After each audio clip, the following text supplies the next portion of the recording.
You know, something really profound is happening right now, literally right above our heads. Humanity's whole relationship with space, it used to be all about pure discovery, right? Well, that's changing. It's kind of splitting into two very, very different paths. So let's dive into this tale of two skies. Okay, so first up, you've got the sky of pure wonder.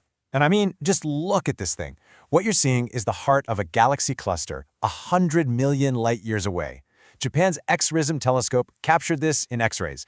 And for the first time ever, we can actually see the motion of this superheated gas, we're talking tens of millions of degrees here, just sloshing around. It's like we've been given a window into how the universe itself is put together. And believe me, this is way more than just a pretty picture. It actually confirms something scientists have been thinking for a long, long time, that these massive galaxy clusters, they grow through these colossal collisions. And now, well, now we have the first direct, solid proof. It's not a theory anymore, we are literally watching the universe's origin story unfold right before our eyes. And this incredible quest for knowledge, it's happening on every single scale imaginable. You go from looking at these supernova remnants, that's where the actual chemical elements of life are forged in the heart of an exploding star, all the way down to scientists right here on Earth, carefully handling tiny samples brought back from an asteroid. They're looking for clues about how our own solar system was born. This is the sky of exploration. But that's only one side of the coin. That's only half the story. So while one part of humanity is looking up and out with total wonder, the world's governments, well, they're looking up for a very, very different reason. I want you to just let this number sink in for a second. $2.718 trillion. That was the total military spending across the globe in 2024. We're talking an all-time record high. Just wow. And look, it's not just how big the number is, it's the speed at which it's growing. It jumped almost 9.5% in just 1 year. That is the steepest, sharpest rise in military spending in over 30 years since the Cold War was wrapping up. It's pretty clear we've entered a whole new era of mobilization. So the big question is, who's driving all this spending? Well, the United States is way out in front, spending nearly $1 trillion. To put that in perspective, that's more than 3 times what the next biggest spender, China, put in. And then you have Russia coming in third. These 3 nations, together, are basically redrawing the entire global security map. And this right here, this is where our two skies collide. For the first time in history, the main reason governments are pouring money into space isn't science, it's not exploration, it's defense. A full 54%, more than half of all government space budgets are now focused on the military. So that raises a really important question, right? We've seen these massive budget numbers, but what are they actually spending it on? What is being built up there? Okay, so the official term you'll hear is counterspace capabilities. But let's just call it what it is. We're talking about weapons.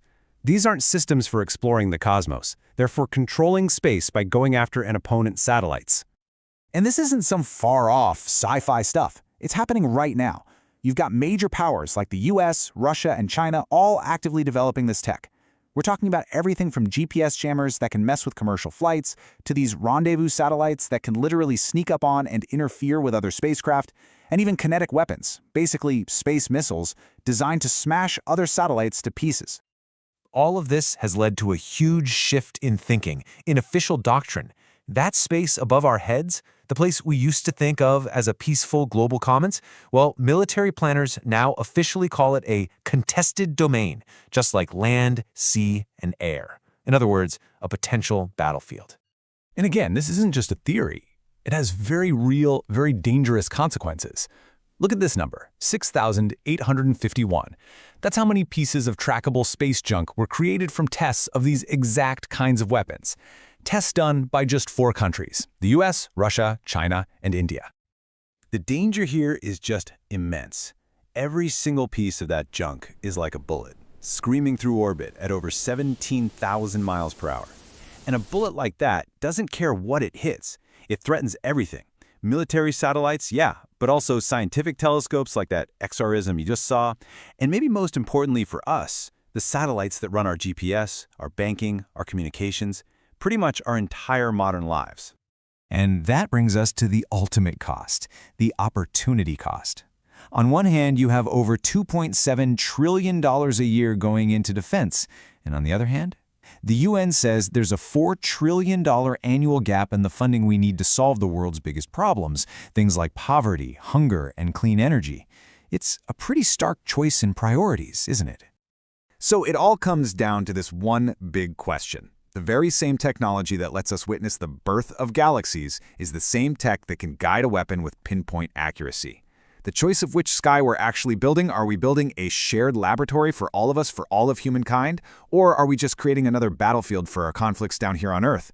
That choice is being made right now as we speak.